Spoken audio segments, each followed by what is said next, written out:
You know what? I have some thoughts today. But first,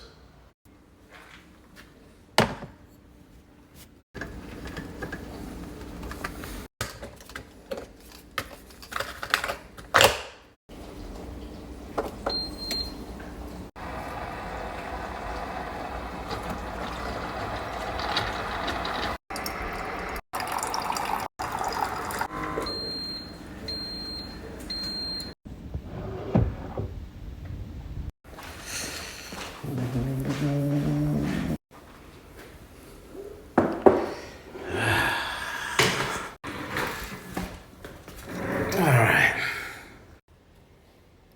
Okay, so back on Thursday, March 21st of 2024, Justice Department sues Apple for monopolizing smartphone markets. Okay, I have some thoughts. So clearly, I don't work for Samsung anymore, so I can say all these things free spirited. But I wanted to cover each and every one of their points, provide a little bit of thoughts, and of course, I would love to get you guys' insights. So let's go ahead and start with the first one. Here we go. So, first one, blocking innovative super apps. Apple has disrupted the growth of apps with broad functionality that would make it easier for consumers to switch between competing smartphone platforms. Google. Okay, here's something that gets me though. Google and Meta versus the rest as of January, February of this year, right? So Google's at 81.95% of market share versus Bing, the closest competitor, at 10.51% market share. And Meta, for its numbers of users, has three of the top five apps with the highest monthly active users, which is that twice of TikTok, oh my goodness, TikTok, which again, I would argue one of the nearest competitors to the behemoth known as Meta. Interesting. All right, so what comes to mind around super apps is the likes of, say, WeChat, right? So for those of you familiar with China in particular. So imagine if Meta could, right, have all of your social media in one place. Okay. Facebook Marketplace to compete with Amazon. That would be interesting. VR and digital media content all in one place to compete with iTunes and the likes. Video to compete with YouTube in particular, games to compete with Nintendo, Microsoft, and Sony, to name a few. Your messaging apps by default alongside video calls, so we can say goodbye to all those Google services, which, I mean, Google, you tend to kill off in the first place. I don't know why you can't stay consistent, which is a part of the reason why, by the way, I like the Apple ecosystem because it is consistent. But yeah, we can say goodbye to Google services and FaceTime. And then online payments, because who needs things like, I don't know, Google Wallet, Samsung Pay, and Apple Pay? Not to mention that annihilating any other social media networks. So super apps, again, few thoughts here. All right, so I would argue that a super app, right, kind of sounds like a monopoly. So all those things I just mentioned being in one place, why would you ever need to leave Facebook if that's the particular case, right? Because I think of, you got to know the top, I would say, 10 websites that are out there. And yeah, that would completely lock you in. And also, we've seen time and time again that the U.S. government cannot seem to pass laws that really protects consumers' data. And we have the EU to thank for this, which is a blessing and a curse, which more on that another time, by the way. All right, then they're suppressing the mobile cloud streaming services. I'm going to take a sip to this one. They might have a point here. Okay, Apple has blocked the development of cloud streaming apps and services that will allow consumers to enjoy high quality video games and other cloud based applications without having to pay for expensive smartphone hardware.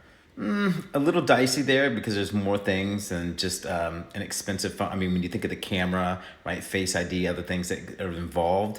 Also, you have to pay out different licensing. Things Qualcomm, for example.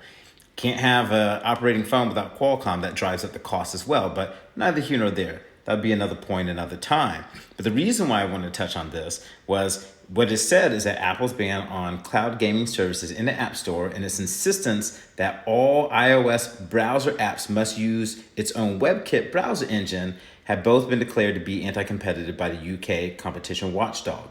Again, I think they may have a point here.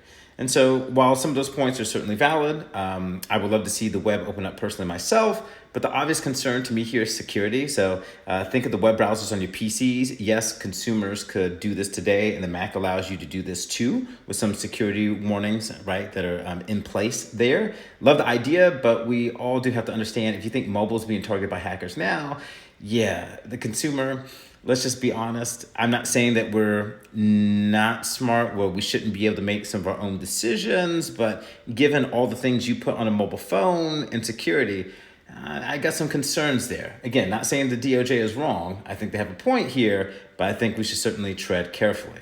All right, let's move to the next one. Okay, this one's interesting to me. This one I got a little bone to pick with, right?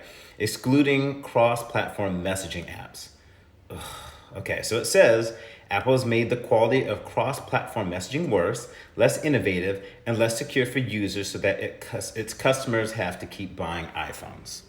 Okay, this is a big stretch here. Let's talk about that. This isn't necessarily a green bubble versus blue bubble scenario here. iMessage was created to address the lack of security and modernization, right, that SMS and MMS has lacked. It's been around forever, and mind you, especially here in the States, maybe I'm going to date myself here, but there used to be a time in particular, you couldn't even send a picture message from one carrier to another, right, into some compatibility was put in its place. And look, RCS, Apple already stepped up to the plate and said they would include it this year, likely after some pressure from EU regulators, and rightfully so, because I think they have a point on that front. But with that being said, allowing a third party the ability to completely take over any messaging apps may cause complications if a user wishes to revert back. So think of iMessage, right?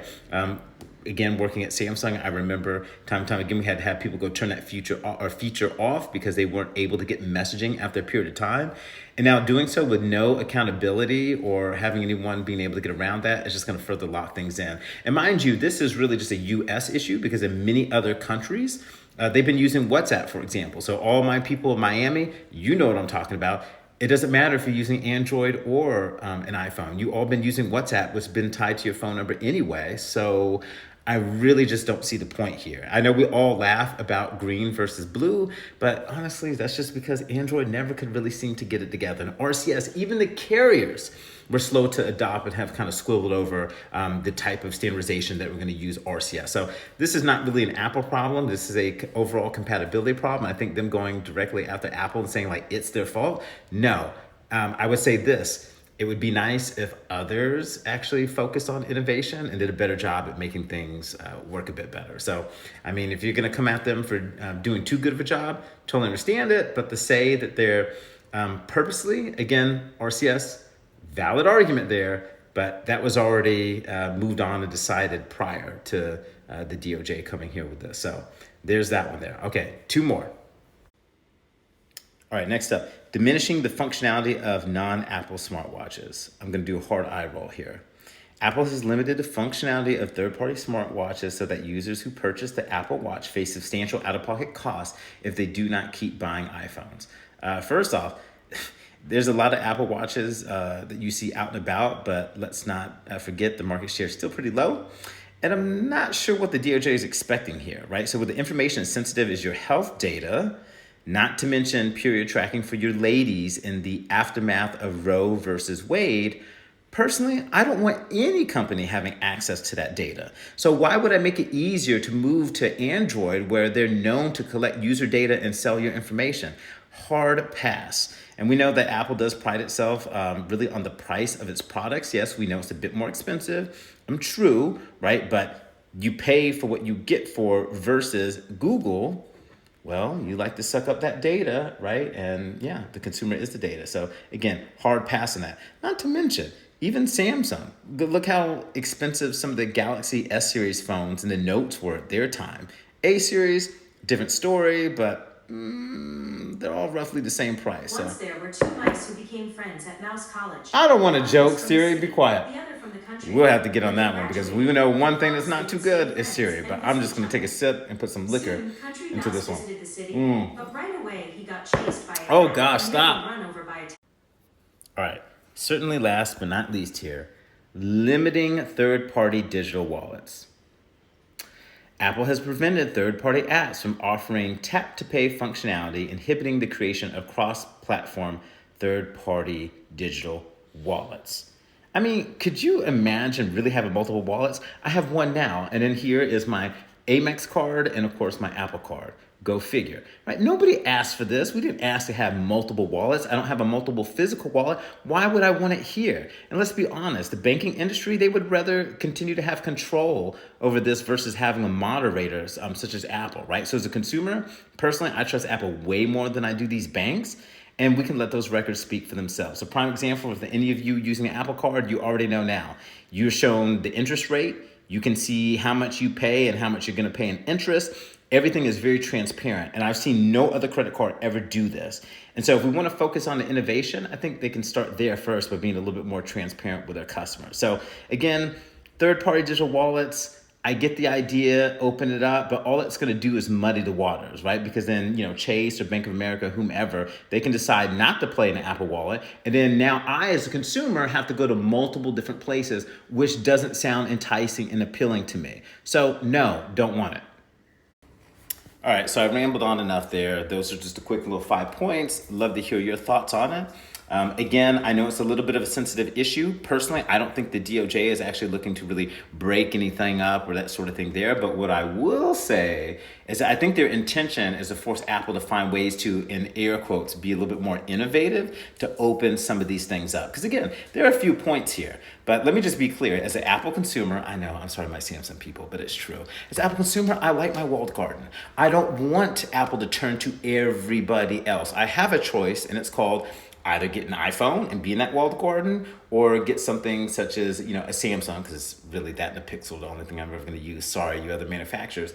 And I can go through a messy process of having services that open and shutter and so on and so forth, which personally I don't like. So yeah, I think people buy it for good reason. They intend to continue to buy it for that reason. I don't think too many people tend to switch anyway. If you're a hardcore Android user, you're still a hardcore Android user. You're not going to switch to Apple, and chances are Apple's not going to switch the other way around. So I think this fight goes much deeper than the DOJ initially puts out there, and I think there's just a lot of pressure under companies.